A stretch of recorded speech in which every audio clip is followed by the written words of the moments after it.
नमस्कार।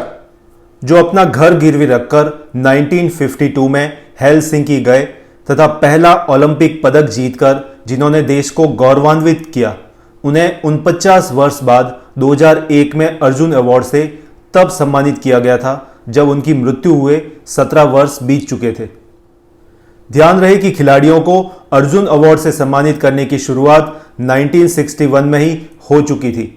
पद्मश्री, पद्म भूषण जैसे सम्मान उनको कभी नसीब ही नहीं हो सके, जबकि उस दौरान पूरी तरह से लुटियन लॉबी के शिकंजे में फंसे रहे इन सरकारी सम्मानों की पंजीरी कैसे कैसे ऐसे वैसे लोगों को बांटी गई, यह अब कोई रहस्य नहीं है। आइए आज जानते हैं भारतीय कुश्ती के उस महानायक केडी जाधव की दुखद महागाथा को। आपको बता दूं कि हॉकी के अलावा कुश्ती ही एक ऐसा खेल है जिसने वैश्विक खेल मंच ओलंपिक में भारत की सम्मानजनक उपस्थिति स्वतंत्रता के तत्काल बाद ही दर्ज करा दी थी। 1952 के ओलंपिक खेल में भारतीय पहलवान केडी जाधव जी ने कांस्य पदक जीता था।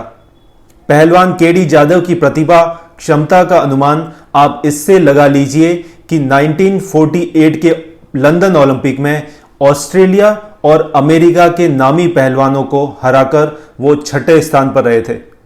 उल्लेखनीय यह है कि केडी जाधव ने मैट पर कुश्ती लड़ना तो दूर, 1948 के लंदन ओलंपिक से पहले मैट को देखा तक नहीं था।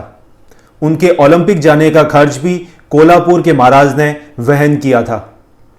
लंदन पहुंचने के बाद तत्कालीन विश्व चैंपियन रीस गार्डिनर ने कुछ दिन तक केडी जाधव की प्रतिभा को तराशा था, लेकिन भारत लौटने के बाद नतीजा वही ढाक के 3 पात रहा था।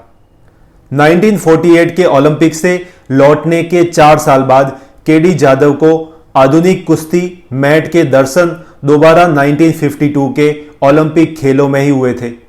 विदेश में ट्रेनिंग के लिए भेजना तो दूर की बात, भारत सरकार उनके लिए कुश्ती की एक आधुनिक मैट तक विदेश से नहीं मंगा सकी थी। यदि आप खेल प्रेमी हैं तो निश्चित रूप से आप यह जानकर चौंक जाएंगे, क्रोध से उबल जाएंगे कि 1952 के ओलंपिक में भारतीय पहलवानों के इस विश्व स्तरीय प्रदर्शन के बावजूद भारत की सरकार ने कुश्ती की पहली आधुनिक मैट 29 वर्ष बाद 1981 में खरीदी थी। यह मैट भी इसलिए खरीदी गई थी क्योंकि 1982 में दिल्ली में एशियन गेम्स होने थे। 1948 के लंदन ओलंपिक के दौरान रीस गार्डिनर से 4 वर्ष पूर्व सीखी गई कुछ तकनीक और दांवपेच की बहुत सीमित पूंजी के साथ ही केडी जाधव 1952 के हेलसिंकी ओलंपिक में गए थे। शर्मनाक स्थिति यह थी कि हेलसिंकी जाने के लिए केडी जाधव के पास पैसे ही नहीं थे।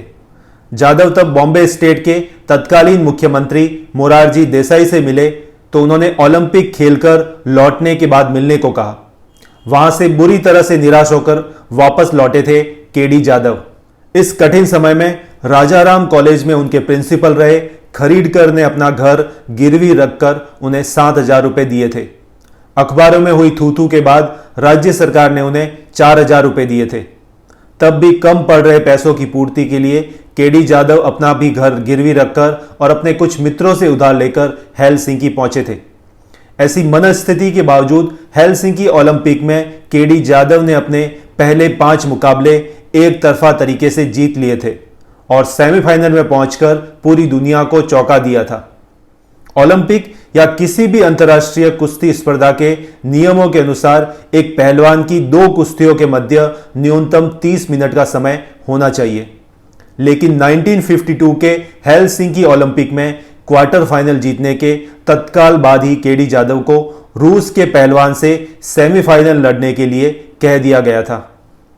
क्वार्टर फाइनल मुकाबले में जर्मनी के पहलवान को पराजित करने वाली कुश्ती के कारण थककर चूर हो चुके केडी जाधव के साथ हो रहे इस अन्याय के विरुद्ध आपत्ति दर्ज कराने के लिए हेलसिंकी ओलंपिक के उस कुश्ती स्टेडियम में एक भी भारतीय खेल अधिकारी या कोच उपस्थित ही नहीं था। यह हाल था हमारे तत्कालीन सरकारी खेल तंत्र का।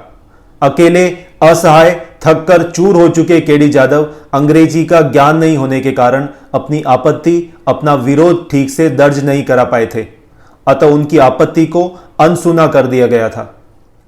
परिणाम स्वरूप सेमीफाइनल में उनकी पराजय हुई थी। यदि ऐसा नहीं हुआ होता तो केडी जाधव हेलसिंकी ओलंपिक से शायद सिल्वर या गोल्ड मेडल लेकर ही वापस लौटे होते। इसी ओलंपिक में उनके साथी कृष्णराव मांगवे भी सेमीफाइनल में पहुंचे थे, लेकिन केवल 1 अंक के अंतर से पराजित होने के कारण ब्रॉन्ज मेडल से चूक गए थे। जाधव हो या मांगवे, इन दोनों पहलवानों को यदि बेहतरीन ट्रेनिंग और आधुनिक सुविधाएं मिल गई होती तो आज से लगभग 69 वर्ष पूर्व ही ओलंपिक खेलों में भारतीय कुश्ती को वो गोल्ड मेडल मिल चुका होता जिसकी तलाश में भारतीय कुश्ती आज भी भटक रही है। भारतीय पहलवान ओलंपिक खेलों में अपनी यह धाक और शाख तब जमा रहे थे जब उन्हें किसी प्रकार का कोई सरकारी संरक्षण या समर्थन प्राप्त नहीं था।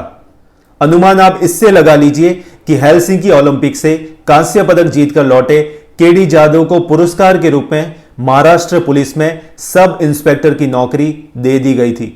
ओलंपिक पदक जीतकर लौटे पहलवान को पुलिस में दरोगा बना दिया गया था। यह थी हमारी तत्कालीन सरकार की खेल नीति। 1961 में गठित अर्जुन अवार्ड केडी जाधव को ओलंपिक कांस्य पदक जीतने के 49 साल बाद तथा उनकी मृत्यु के 17 साल बाद 2001 में दिया गया था। 1982 के एशियाड में बने कुश्ती के अखाड़े का नाम केडी जाधव इंडोर हॉल रखा गया था। यह हॉल भी इंदिरा गांधी इंडोर स्टेडियम के भीतर ही बनाया गया था। इससे भद्दा मजाक कुछ और हो सकता है क्या? संयोग से 14 अगस्त को भारतीय कुश्ती के महानायक केडी जाधव जी की पुण्यतिथि थी। इस कुश्ती के महानायक को शत शत नमन के साथ उन्हें विनम्र श्रद्धांजलि। अभी के लिए बस इतना ही। यह वीडियो आपको अच्छा लगा हो तो इसे लाइक करें और चैनल को सब्सक्राइब जरूर करें। मिलते हैं अगले वीडियो में। जय हिंद।